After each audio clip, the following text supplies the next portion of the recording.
Ladies and gentlemen, my name is Max. I'm 16 years old, currently studying in grade 10 from Hockey Specialized School number 75 in Ukraine. I'm indeed honored to be assigned as the delegates representing Ukraine.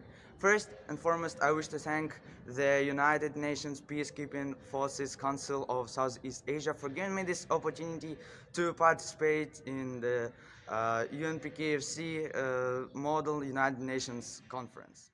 I shall be presenting on the topic of Chernobyl, the history without ending. 35 years after the disaster. Chernobyl is a city in Ukraine near the border with Belarus. Not far from the city, approximately in 18 kilometers northwest from it, there is another small Ukrainian town called Pripyat. The main electric power and nuclear Chernobyl stations were once situated there before the huge disaster. At night of April 26 in 1986, one of the reactors of the power plant suffered a catastrophic steam explosion that caused not only fire but a series of additional explosions, followed nuclear meltdown. This explosion is considered to be the worst nuclear accident in the whole history of nuclear power. It immediately attracted the world media attention and affected people's consciousness in all parts of our planet. The Chernobyl disaster took away the lives of thousands of people who have lived and worked there. This explosion produced a plume of radioactive debris that affected different parts of the world, including the Soviet Union, some parts of Europe, and even eastern USA.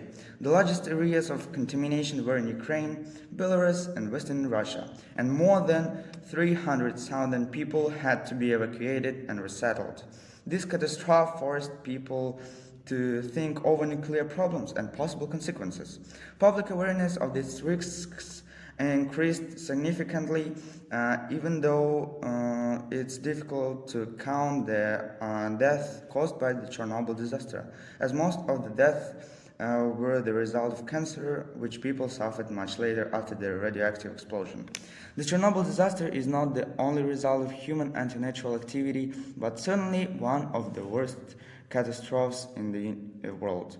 At the moment, the occurrence of a catastrophe similar to that occurred at the Chernobyl nuclear power plant is unlikely, because in the modern nuclear power plant environment, a huge number of different safety systems are used aimed at curbing the release of radioactive substances into a new environment.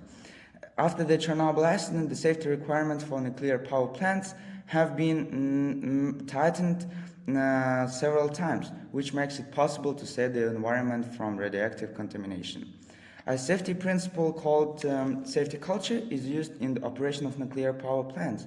The main idea is that the station employee is responsible for the actions he performs.